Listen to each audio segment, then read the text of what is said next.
से time pass क्या फर्क पड़ता है,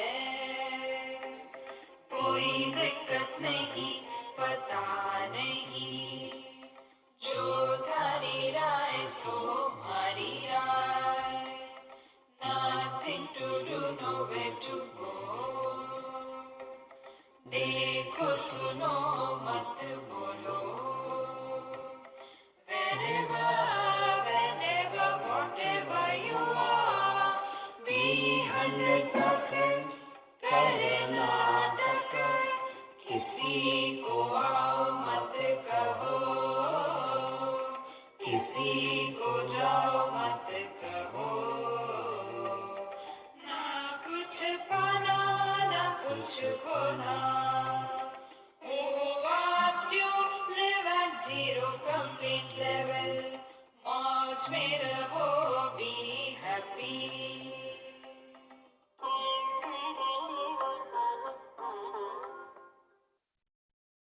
श्री कृष्णा श्री कृष्णा श्री कृष्णा श्री कृष्णा।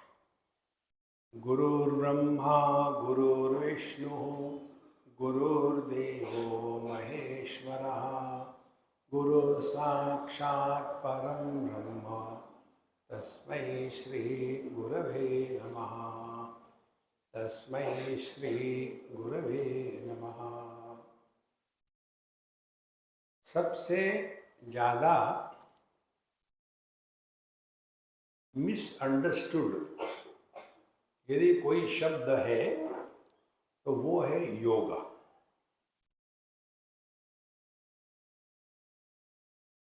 भगवद गीता के हर एक अध्याय को आवाज थोड़ी कम करना।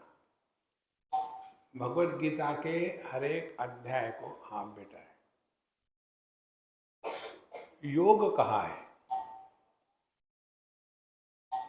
ओम तत्सदिति श्रीमद्भगवद्गीतासु उपनिषत्सु ब्रह्म विद्यायां योगशास्त्रे श्रीकृष्णार्जुन संवादे अर्जुन विषाद योगो नाम प्रथमोऽध्यायः। तो 18 योग ये हो गए। उसके बाद है पतंजलि का योग है, कुंडलिनी का योग है। इतने योग हो गए कि हम कंफ्यूज हो गए। तो जो योग हम करते हैं वो आपको बताएंगे, क्योंकि हमको मार्केटिंग करनी है ना, तो हम अपना मार्केटिंग करेंगे, आपका थोड़ी करेंगे।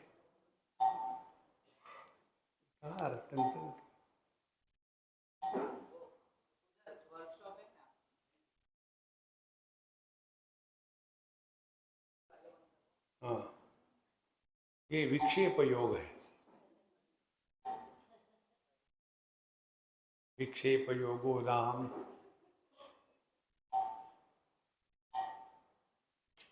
अच्छा, वो कुछ काम कर रहे हैं। तो हम है कन्हैया लाल के चाहते भगत। कन्हैया लाल आपको पता है ना, जिसको आप भले कहो भगवान श्री कृष्ण वगैरह वगैरह, हमारे लिए वो कन्हैया लाल है। तो उनसे हमारा नाता है। तो भगवान श्री कृष्ण ने क्या बताया, योग किसको कहते हैं। हम सबकी तो मान लेते हैं, एक आध बार कन्हैया की बात सुनो। बाकी कोई भी आप व्यक्तित्व ले लो, पतंजलि महर्षि का व्यक्तित्व हंसता खेलता देखा है किसी ने?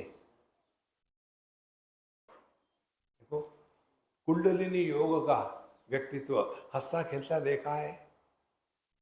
हमारे कन्हैया लाल हंसते खेलते रहे। कारण क्या? वो उनका योग है। तो 6वें अध्याय में भगवान श्री कृष्ण ने योग की परिभाषा बताई। तम विद्यात् दुख संयोग वियोगम योग संनिधम स निश्चयेन योक्तव्यः योगः अनिर्विण्ण चेतसा। तो भगवान श्री कृष्ण के शब्द है। तम विद्यात, उसको जानो, तम विद्यात दुख संयोग। जीवन में जब दुख आते हैं, दुख संयोग, वियोगम, दुखी होने से इनकार कर दो। तो दुख तो आते ही है ना जीवन में, पति के कारण, सास के कारण, बहू के कारण, गुरु के कारण। देखो, तो जीवन में दुखों की कोई कमी नहीं।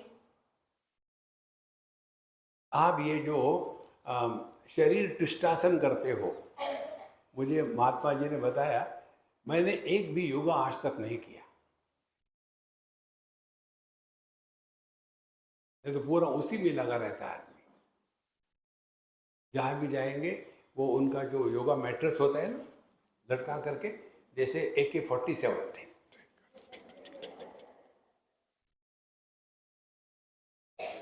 इनको अच्छा नहीं लगेगा, मुझे क्या फर्क पड़ता है। हमारा महामंत्र है, क्या फर्क पड़ता है। हम सत्य का प्रतिपादन कर रहे हैं। क्या, मुझे ये बताओ, एक आपको कहानी से पूछते हैं, छोटी सी कहानी। एक बार हम जा रहे थे दिल्ली से बंबई, बहुत पुरानी बात है। उस समय हम जवान थे, हैंडसम थे।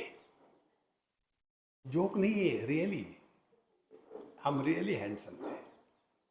और उस समय ये जो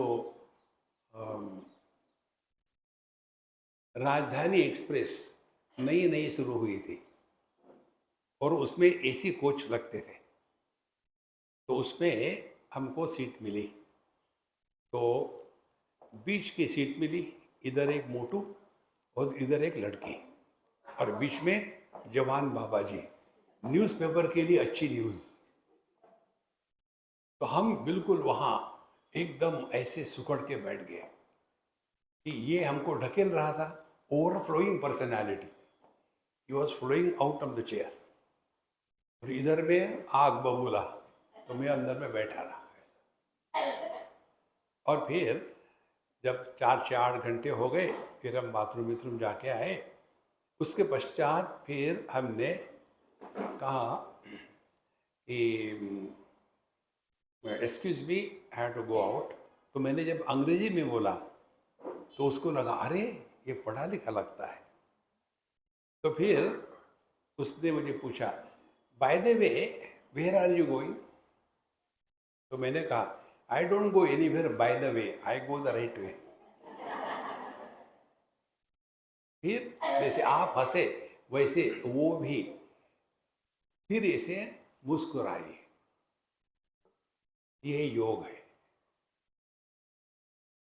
देखो, नहीं तो हमारे जैसे बाबा जी जितने गंभीर होते हैं, उतना कोई नहीं होता गंभीर। जैसे मानो अब उनको सूली पर चढ़ाने वाले, क्या हो गया, रियलाइज हो गए, अरे राम, भगवान ने मनुष्य को केवल हंसने के लिए बनाया है। देखो, कभी देखा क्या आपने, ये छोड़ दो, डिज्नीलैंड की मूवीज, डिज्नीलैंड मूवीज में होता है ना, इधर से एक बफेलो आ रही है, उधर से एक बफेला आ रहा है, एक दूसरे की तरफ देखते हैं और स्माइल करते हैं। वहां संभव है, एक्चुअल में संभव है, मनुष्य ही स्माइल कर सकता है। तो वो जब स्माइल की तो फिर हमको भी फॉर्मेलिटी में कुछ पूछना पड़ा कि आप बम्बई जाकर के क्या मिलना है आपको। बोले, मेरे लाइफ का ड्रीम है एक समुद्र के किनारे सुंदर सा मकान हो और एक अच्छा, इंटेलिजेंट, समझदार, अमीर पति हो। हमने कहा, ये कल्पना है, जो समझदार होगा वो अमीर नहीं होगा और जो अमीर होगा वो समझदार नहीं होगा। और फिर बढ़िया कार हो और दो प्यारे प्यारे बच्चे हो। हमने कहा दिल बहलाने के लिए गालिब ख्याल अच्छा है। फिर मैंने पूछा, अच्छा मेरे प्रश्न का उत्तर दो, क्या तुम वहां जाने के बाद खुश होना चाहती हो कि यही खुश होना चाहती हो? क्या ये सब मिलने के बाद खुश होना चाहती हो कि इस स्थिति में खुश होना चाहती हो?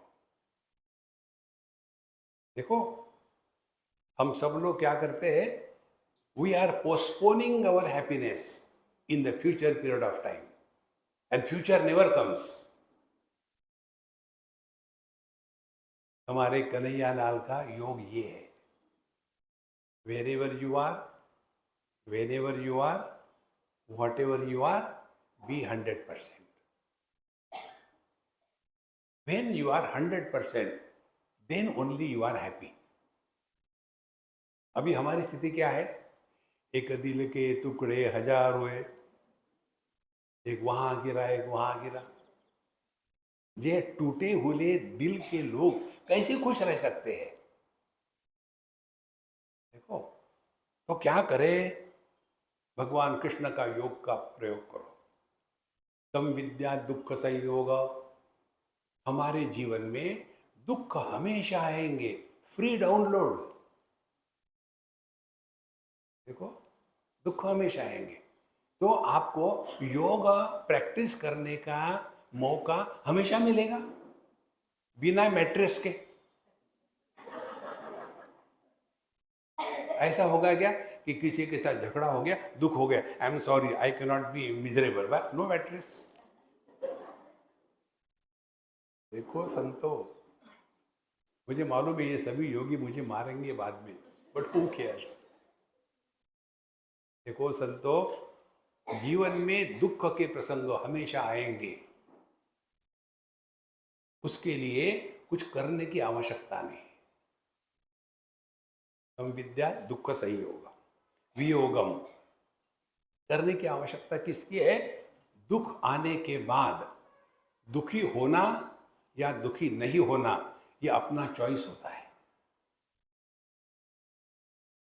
तो आप सभी लोग देश विदेश में घूमे हो, जब किसी भी देश में जाते हैं तो विशेष करके ऑस्ट्रेलिया, न्यूजीलैंड, ये दो देशों में अभी भी चल रहा है, बाकी देशों से निकल गया, तो इमिग्रेशन का एक फॉर्म देते हैं, उस पर दुनिया भर के प्रश्न होते हैं।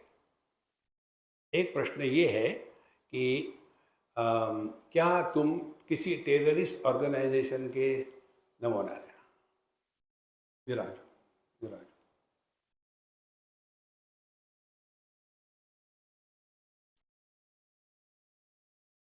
सफेद कपड़े वाले हट जाओ, कलर्ड को बैठने दो।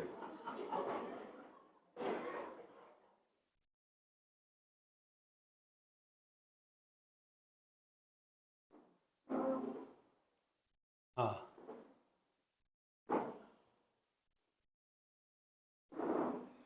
This is colour yoga. हो गए सब शांत? चलो, अच्छी बात। तो वहाँ फॉर्म में लिखते हैं और आपको ऑप्शन है उत्तर देने का, yes and no. Are you a member of active terrorist organisation? Yes, no. Are you carrying deadly weapons on your person? Yes, no. आपको चॉइस दिया है ना, you tick mark no. Nobody will compel you to be miserable. जब हम इस दुनिया में प्रवेश करते हैं ना, तो ब्रह्मा जी ने हम सबको एक इमिग्रेशन फॉर्म दिया है। आपको पता नहीं, मुझे पता है। वो फॉर्म है, अनित्यम सुखम लोकम इमं प्राप्य। आप इस दुखमय अनित्य दुनिया में प्रवेश करने जा रहे हो। और एक प्रश्न पूछा, क्या आप दुखी होना चाहते हो? आपको चॉइस दिया है, आपने टिक मार कर दिया फॉर्मेलिटी में, यस, भगवता तथास्तु। संतो, दुख का कारण हम अन्य को बता सकते हैं। देखो, क्यों घबरा गए ये लोग? घबराने की कोई बात नहीं, उधर दो जगह है।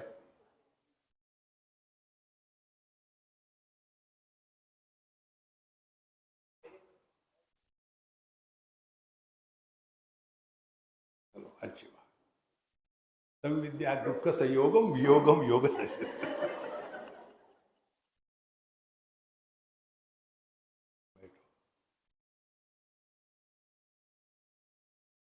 अच्छा, तो हमको ये चॉइस दिया है, क्या दुख का कारण अन्य है। समझो मैं पत्नी हूं, तो मेरे दुख का कारण पति। सिंपल गणित है। यदि मैं सास हूं, तो दुख का कारण बहू। देखो, यदि मैं मां हूं, तो दुख का कारण बच्चे। देखो, अब दुख का कारण अन्य हो सकते हैं, लेकिन हम सभी के सभी अपने चॉइस से दुखी होते हैं। If you refuse to be miserable, make the miseries miserable. ये योग है।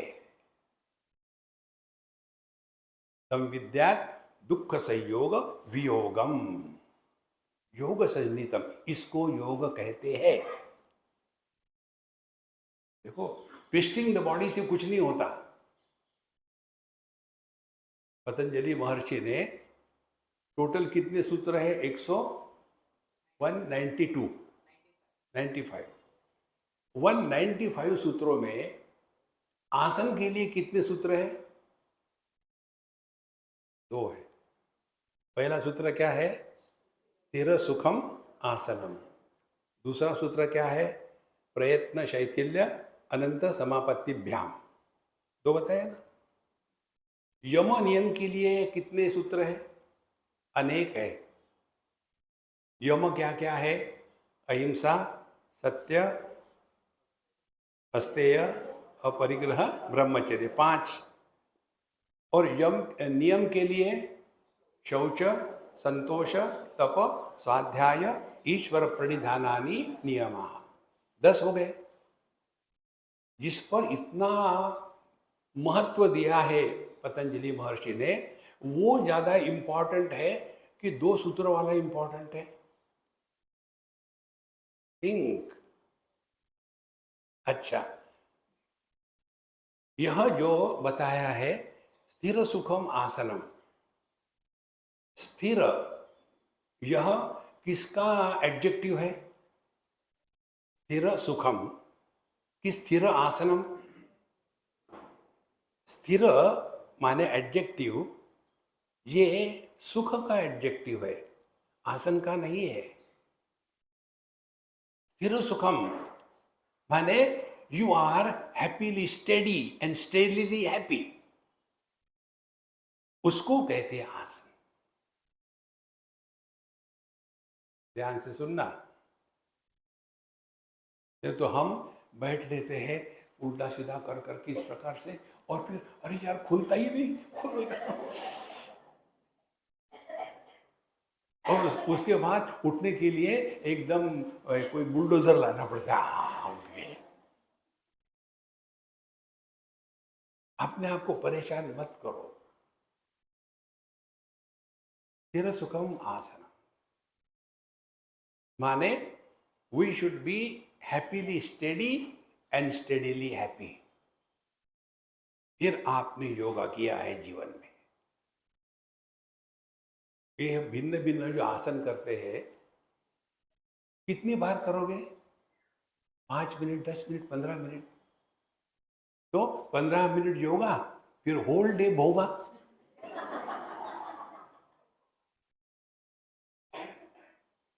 We have to live 24/7। देखो महाराज, यदि पतंजलि महर्षि को ये 64 आसनों को बताना होता, तो वो विस्तार करते ना उसका। उन्होंने तो विस्तार नहीं किया। उन्होंने टेक्निक बताई है स्थिर सुखम की। हम हमेशा प्रसन्न कैसे रह सकते हैं, क्योंकि वो आसन है, वो योगा है।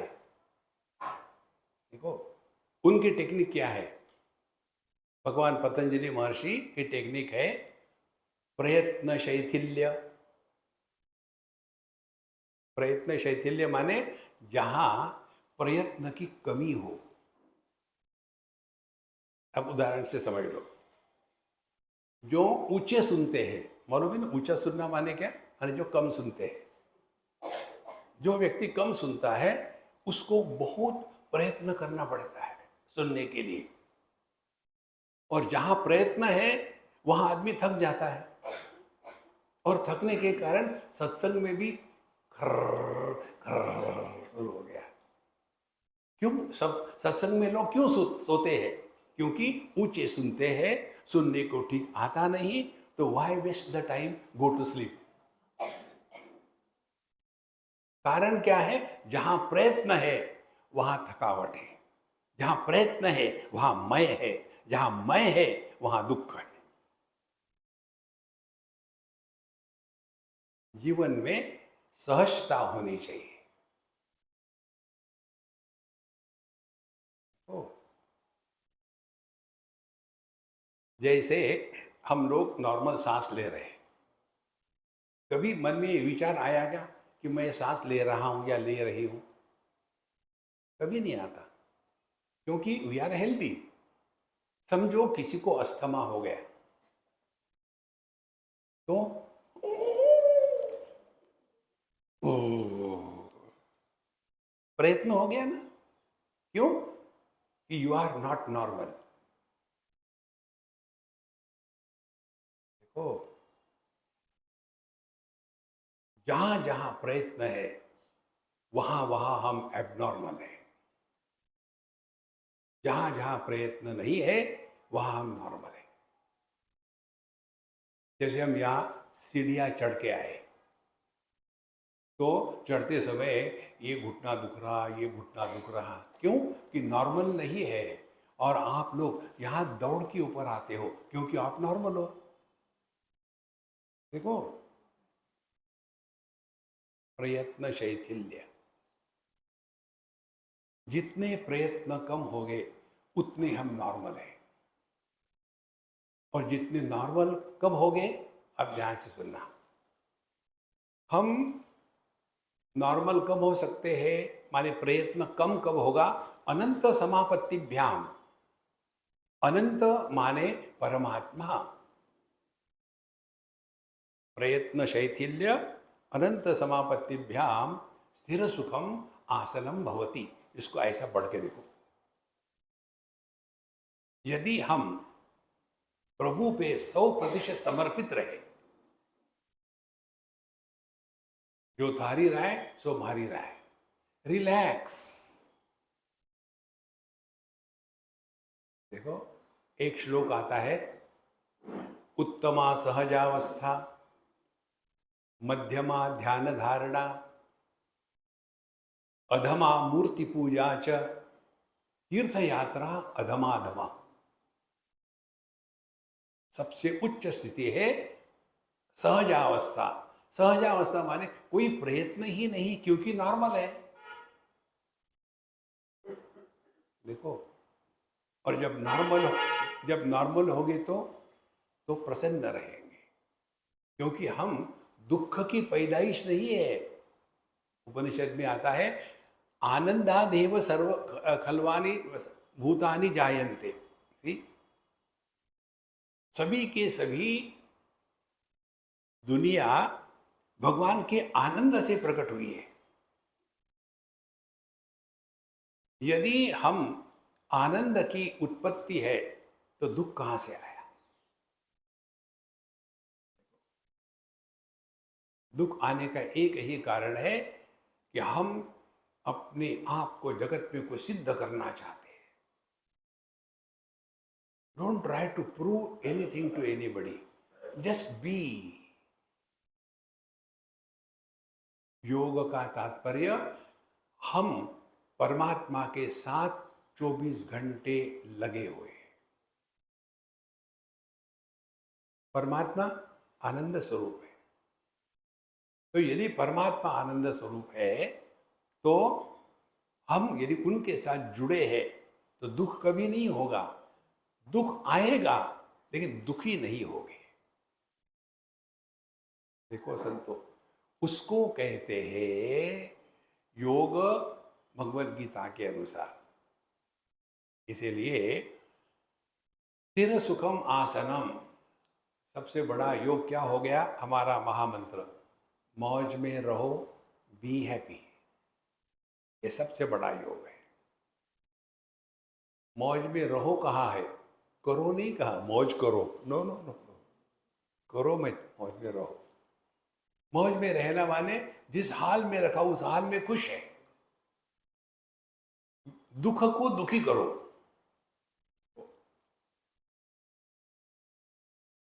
ये जो दुखी है ना वो लोग जा रहे हैं। इसीलिए संतो, अब मेरे तरफ देखो यार, उधर क्या देखना है? तुम लोग उधर देखते हो ना तो मुझे जलन होती है कि हाँ, मैं इतना सुंदर नहीं हूं, ठीक है, लेकिन इतना खराब भी तो नहीं हूं।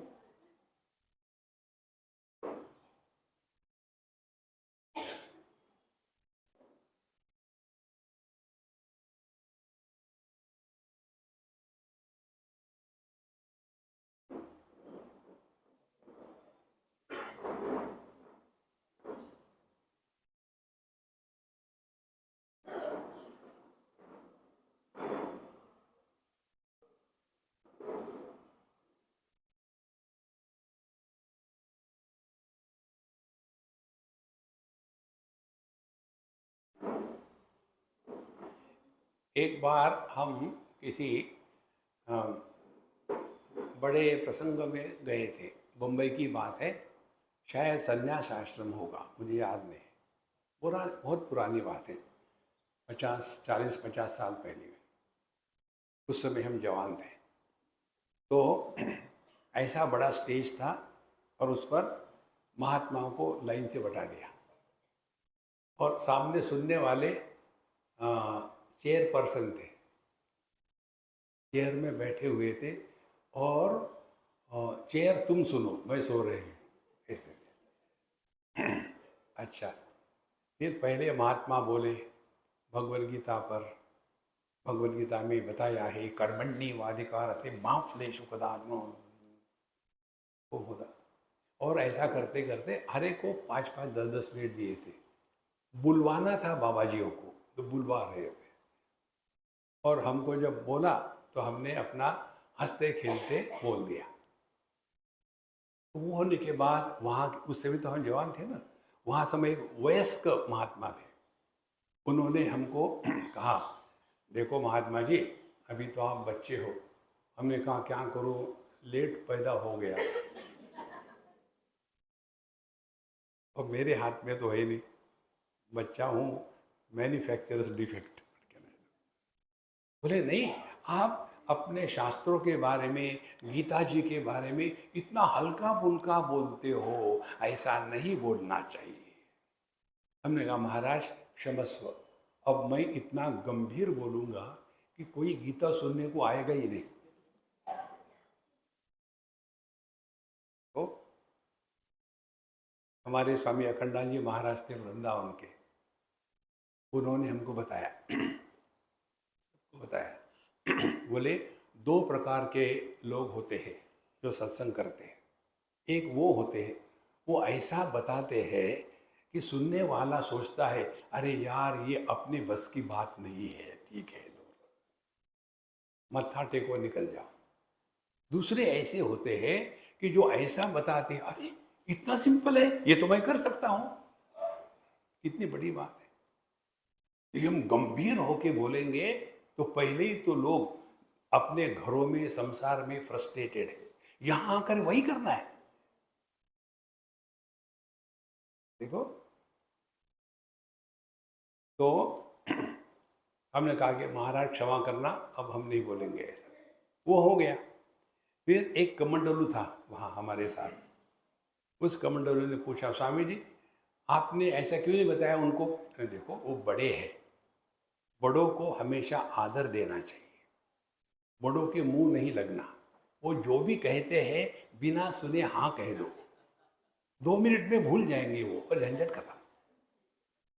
बड़ों के कभी मुंह नहीं लगना चाहिए, सिद्धांत है। तो बोले मुझे बताओ, आप इतना लाइटली क्यों बताते हैं गीता, उपनिषद, योगा, सब कुछ? हमने कहा तुमने गीता सुनी है? केवल हाँ सुनी है। उसमें संजय स्पष्ट कहते हैं कि हे धृतराष्ट्र, ऐसे रोते हुए अर्जुन के सामने भगवान श्री कृष्ण ने प्रहसन्निव भारत, हंसते हंसते पूरी भगवत गीता बताई। ओरिजिनल गीता यदि हंसते हंसते बताई है तो हम मुंह में ऐसे एक मुट्ठी भर खटमल खा लो तो चेहरा कैसा होगा? देखो, क्या हमको संसार में दुख कम है? सत्संग में आके भी दुखी हो जाए? देखो संतो, हमारे जीवन का एक ही प्रयोजन है। जैसे ये माइक का क्या प्रयोजन है? उसका कोई प्रयोजन नहीं। जो इसको इस्तेमाल कर रहा है उसका प्रयोजन है। फिर ये इस्तेमाल करने वाला डिस्को हो या डिस्कोर्स हो, doesn't matter, it is just instrument. इसको माइक कहते हैं ना। हम भी माया के कार्य है, हमारे जीवन का कोई प्रयोजन नहीं है, प्रयोजन उसका है। और वो जब हमको पकड़ेगा अपने हाथ में, तब हमारे माध्यम से प्रभु प्रकट होगी। काया वाचा मनसा। देखो, हमको कुछ नहीं करना। फिर योगा क्या है? उद्धरेदात्मनात्मानम नात्मानम अवसादयेत आत्मैव आत्मनो बंधु आत्मैव रिपुरात्मनः। हम ही हमारे दुश्मन हैं और हम ही हमारे मित्र हैं। कब? यहां आत्मा शब्द का प्रयोग कई बार हुआ है। आत्मैव आत्मनो बंधु आत्मैव रिपुरात्मनः। देखो, जब हमारा मन हम पर रूल करता है तब वो मन हमारा दुश्मन है, और जब हमारा मन हमारे कहने के अनुसार चलता है तब वो हमारा दोस्त है। तो हम अपने मन के अनुसार चलते हैं कि मन हमारे अनुसार चलता है? देखो, और इसीलिए अष्टांग योग में जो 8 बात है वो अंग है ना। जैसे हाथ पैर मेरे अंग है, मैं नहीं हूं, मैं तो मूल देह हूं। किसी के हाथ कट जाए, पैर कट जाए, फिर भी जिंदा रहता है। तो ये हाथ पैर मेरे अंग है, मैं अलग हूं। इसी प्रकार से अष्टांग, ये 8 अंग है योग के। फिर योग क्या है? देखो, बिल्कुल पहले पहले ही आ जाता है योग चित्तवृत्ति निरोध। उसके बाद क्या आता है? तदा द्रष्टु स्वरूपे अवस्थानम। ये 2 सूत्र जो है ये साथ साथ पढ़ने पड़ते हैं।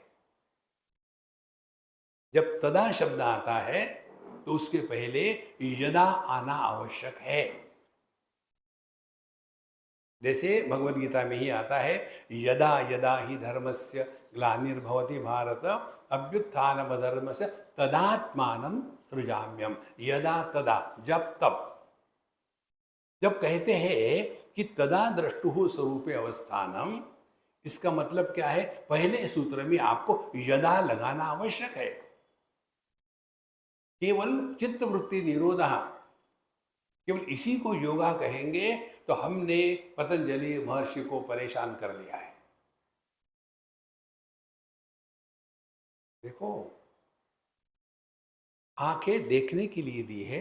हम समझो गए डॉक्टर के पास और कहते हैं डॉक्टर साहब, हाँ, मैं जब आंखें खोलता हूं तो मुझे सब दिखता है। तो यहां काहे को आए? आंखें दिखाने के लिए। फिर ईएनटी के पास चले गए, उनको कहा हमारे कान खुले होते हम सब सुनते हैं। तो अच्छी बात है, जाओ। अब मुझे बताओ, कान सुनने के लिए दिए हैं, आंखें देखने के लिए दी है, मन किस लिए दिया है? विचार करने के लिए ना। देखो, नहीं नहीं नहीं, मैं ऐसा योगा करता हूं कि आंखें खुली है लेकिन मैं कुछ देखना नहीं चाहता हूं, तो अंधकार में बैठोगे। मन में विचार वृत्ति आना ये समस्या नहीं है। विचार वृत्तियां कहाँ आएगी? नाक में आएगी क्या? खर करके निकाल दिया। मन विचार करने के लिए ही दिया है। इस चक्कर में मत पड़ना, चित्त वृत्ति निरोधा। इसी को लेकर के लोग दारू दवाई कर लेते हैं, फिर उनकी लिक्विड स्पिरिचुअलिटी होती है। क्या हो गया? अब एकदम शांभवी मुद्रा। देखो संतो, इस चक्कर में मत पड़ना। चित्तवृत्ति निरोधा, पूछ लीजिए किसी भी योगी को, 100% चित्तवृत्ति निरोध होता है क्या? पतंजलि निद्रा को भी कहते हैं वृत्ति, अभाव प्रत्यालंबना वृत्ति ही निद्रा होता है ना। तो चित्तवृत्ति का निरोध संभव ही नहीं है। फिर कहते हैं तदा दृष्टु स्वरूप अवस्थानम, यदि आपका मन अपने स्वरूप में घुल जाता है तब जाकर के आपने योग को सिद्ध कर लिया है।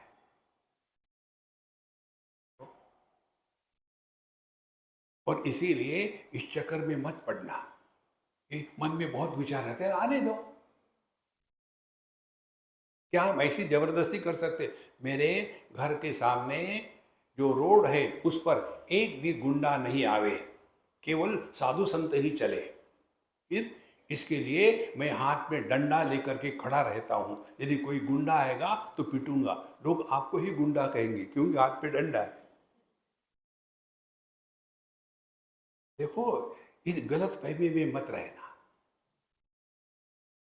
तो फिर जब हम ये 8 अंग है इसको ठीक से समझते हैं, क्या समझते हैं?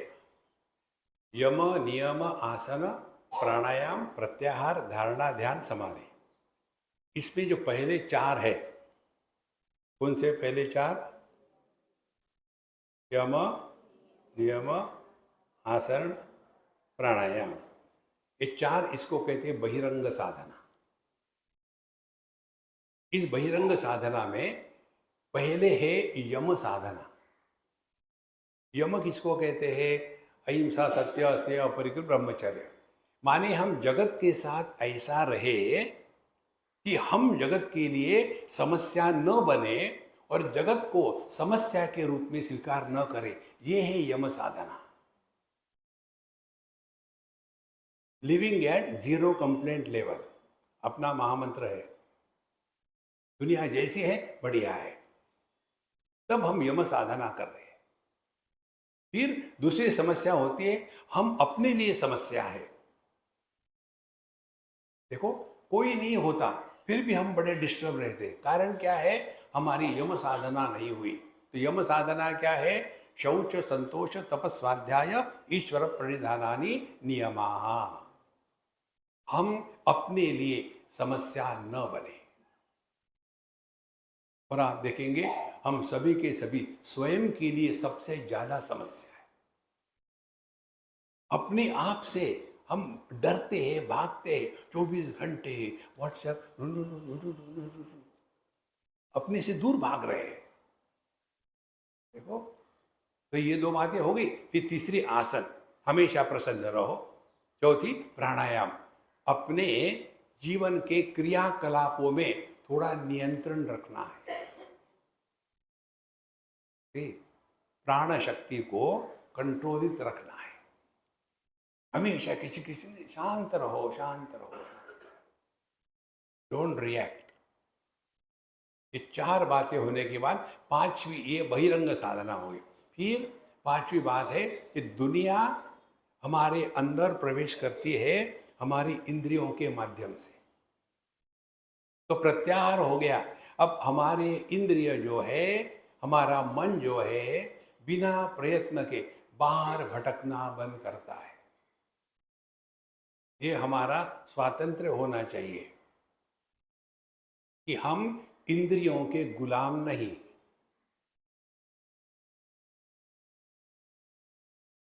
तब हमने प्रत्याहार किया है।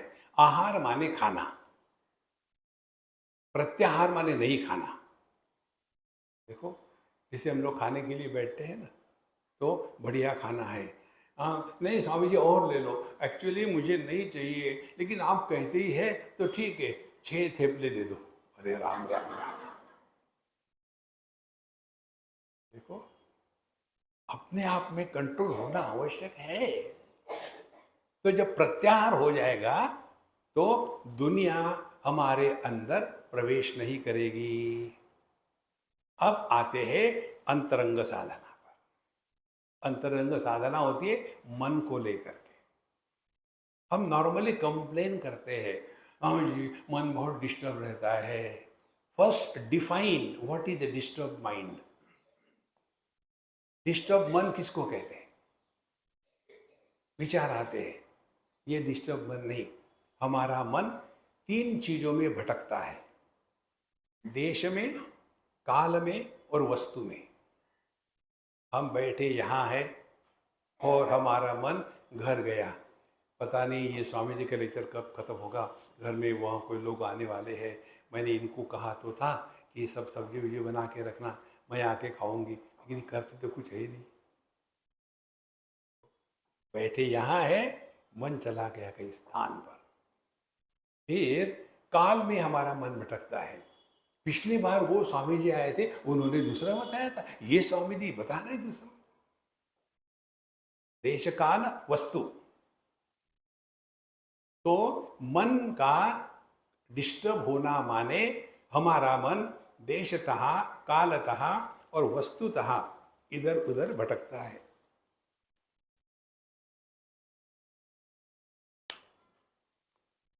इसीलिए पतंजलि महर्षि ने 3 बातें बताई। जब मन का नियंत्रण देश के दृष्टि से होता है तब उसको धारणा कहते हैं। धारणा के द्वारा हम अपने मन को एक स्थान पर बांध देते हैं।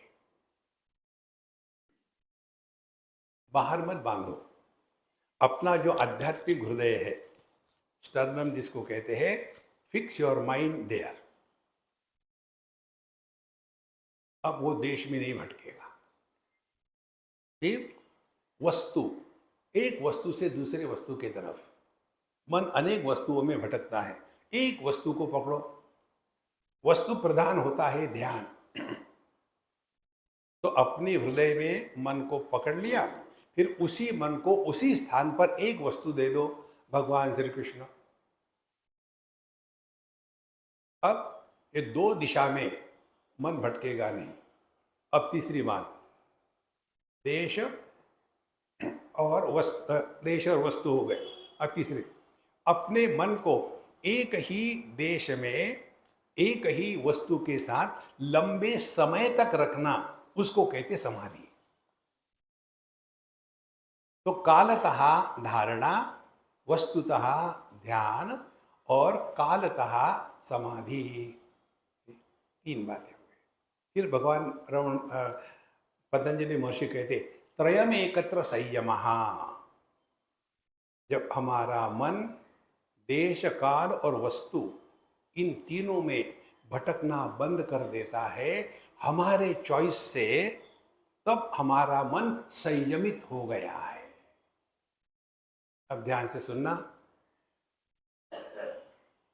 पहले हम बहुत खाते थे, अभी भी खाते हैं, और 8 चपाती खाते थे कम से कम। अष्टांग योग है ना, 8 चपाती खाते थे। एक दिन मैंने चिंतन किया, जरा स्मार्ट बनना चाहता था, 8 चपाती रख दी, 1 2 3 4 5 6 7 8। फिर 8वीं चपाती मैं जब खाऊंगा तो पेट भर जाता है, तो ऐसा क्यों ना करे, मैं पहले ही 8वीं चपाती खा जाऊं। तो जैसे ये बेवकूफ़ी है, उसी प्रकार से हम यम साधना नहीं करेंगे, नियम नहीं करेंगे, आसन नहीं करेंगे और प्राणायाम नहीं करेंगे, प्रत्याहार नहीं, धारणा नहीं, ध्यान नहीं, पहली 7 चपाती तो खाई नहीं। और फिर कल्पना करते 8वीं चपाती खाने से पेट भरेगा, संभव है? देखो संतो, इसीलिए उद्धरेदात्मनात्मानम नात्मानम अवसादेत, अपने मन की गुलामी को छोड़ो। हम अपने मन के गुलाम हो चुके हैं। तो अपना प्रयत्न कितना भी करो वो पर्याप्त नहीं होगा, हमको किसी की मदद लेनी पड़ती है। उसके लिए 7वें अध्याय में भगवान बताते हैं, दैवी हेषा गुणमयी मम माया दुरितया माम एव ये प्रपद्यन्ते मायामेतां तरन्ति ते। मेरी माया बहुत कठिन है, उसको पार करके जाना। फिर क्या? माम एव ये प्रपद्यन्ते, अपनी योग साधना के साथ भगवान का स्मरण और चिंतन अखंड बना रहे। हम इतने शुद्ध पवित्र हो जाए, त्रयम एकत्र संयमः, अब हमारा मन हमारे लिए समस्या नहीं है। ऐसा जब अंतःकरण हो जाता है तब आगे भगवद गीता के दूसरे अध्याय में इसका वर्णन आता है। या निशा सर्वभूतानाम तस्याम जागृति संयमी, ये जो संयमी शब्द है भगवद गीता के द्वितीय अध्याय में, ये शब्द पतंजलि योग शास्त्र से आया है। त्रयम एकत्र संयमः, जिसका मन देश काल वस्तु इनमें नहीं भटकता, ऐसा जिसका मन है उसका दर्शन क्या होगा? वो क्या देखता है? देखो, एक माँ जब किसी बच्चे को देखेगी तो वो क्या देखेगी? उसको अपने बच्चे की याद आएगी ना। अब जिसका मन संयमित है, खाली है, उसमें कुछ भी नहीं है, ऐसा जो शुद्ध अंतःकरण है, उस संत महात्मा का क्या दर्शन होता है? या निशा सर्वभूतानाम तस्याम संयमी जागृति। यह परमात्म तत्व जो जगत में ठोस ठोस भरा हुआ है, उसके प्रति यह पश्यतः मुने, यह जो जागृत पुरुष है जिसने अपने स्वरूप को पहचान लिया है, उसके लिए चारों तरफ उसी परमात्मा का दर्शन हो रहा है। देहाभिमाने गलिते विज्ञाते परमात्मनि यत्र यत्र मनोयाति तत्र तत्र समाधया। फिर दृष्टि में परिवर्तन आ जाता है। देखो, केवल प्रभु का ही स्मरण चलता रहे। और यस्याम जागृति भूतानि सा निशा पश्यतो मुने है। और ये द्वैत के दुर्गंधि में जो फंसे हुए हैं, वो इस साधु संतों को दर्शन नहीं होता। देखो, हम लोग यहाँ संतराम जी के छत्र छाया में है, क्या उनके समय ऐसा था क्या कि एक दिन के 40 घंटे होते थे? कभी ऐसा था कि उनके समय में एक महीने में 60 दिन होते थे? नहीं, सेम टाइम स्केल, वही समस्या, सब कुछ वही है। उनमें और हम में यही फर्क है कि उन्होंने अपने आप को प्रभु के प्रति समर्पित कर दिया था। देहाभिमाने गलिते, अब हम सब बड़ी करके नहीं जी रहे हैं, देहात्म भाव समाप्त हो गया और विज्ञाते परमात्मनि, केवल प्रभु का ही दर्शन हो रहा है। देखो संतो, इस प्रकार से धीरे धीरे हम जगत में रहते समय एक सिद्धांत को पकड़ ले कि हमारे माध्यम से प्रभु प्रकट हो। भगवान कहीं से आते नहीं, कहीं जाते नहीं। आकाश कहीं से आता नहीं, कहीं जाता नहीं, सब कुछ आकाश में ही है। इसी प्रकार से सब कुछ परमात्मा में ही है, बाहर कुछ नहीं परमात्मा के। ये आकाश भी परमात्मा में है। इसीलिए जो मंत्र आते हैं भगवद गीता के 11वें अध्याय में, अर्जुन नमस्कार करता है भगवान को, आपको आगे से नमस्कार, पीछे से नमस्कार, दाहिने से नमस्कार, ऊपर से नमस्कार। तो क्या वो मक्खी की इधर घूम रहा था कि चारों तरफ से नमस्कार, एक मिनट नमस्कार? नहीं। यदि मैं कहूं मेरे आगे भी आकाश है, मेरे पीछे भी आकाश है, मेरे दाहिने भी आकाश है, मेरे बाएं भी आकाश है, मेरे ऊपर भी आकाश है, मेरे नीचे भी आकाश है। इसका अर्थ क्या है? मैं आकाश में हूं ना। हम सभी परमात्मा में हैं। उनको भूल गए हम। तो योग क्या हो गया? यही हो गया कि हमारे माध्यम से परमात्मा प्रकट हो, और उसके लिए हम इतने लायक बने कि वो हमको चूज करें। कबीर जी महाराज के लिखान में आता है कि भगवान कबीर कबीर कह के मेरे पीछे दौड़ रहा है। देखो, जैसे हम यहाँ आए, हमारी पहचान निर्गुण दास जी से, महाराज जी से, बाकी किसी से पहचान नहीं। तो हमको यहाँ आश्रम में जो भी चाहिए, हम कहाँ जाएंगे? उनके पास जाएंगे, क्योंकि मालूम है कि वो योग्य व्यक्ति है।